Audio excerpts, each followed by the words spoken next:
აი 5 მიზეზი თუ როგორ ანადგურებ შენს თავდაჯერებულობას და როგორ შეგიძლია შეცვალო ის. პირველი, საკუთარი თავის შედარება სხვებთან. შეჩერდი და დაფიქრდი, რატომ ადარებ საკუთარ თავს სხვებს. როდესაც შეგიძლია შეადარო შენი დღევანდელი ვერსია იმ ადამიანს, ვინც იყავი.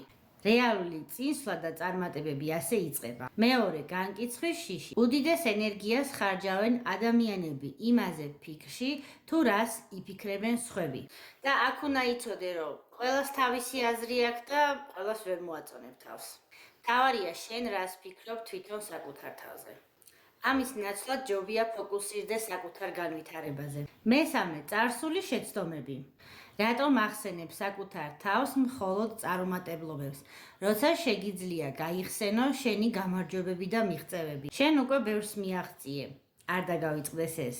მეოთხე, შეცდომების მიუღებლობა და მეხუთე, დანაშაულის განცდა. შეცდომა არ ნიშნავს მარცხს. ის მიიღე როგორც გაკვეთილი. რაც უფრო მარტივად მიიღებ მას, მით უფრო ძლიერი და მტკიცე გახდები. თუ გინდა რომ კიდევ უფრო თავდაჯერებული და წარმატებული გახდე, მაშინ აუცილებლად მოიწონე ჩემი გვერდი. გისურვებ სიბრძნეს და თავდაჯერებულობას. მადლობა ყურადღებისთვის.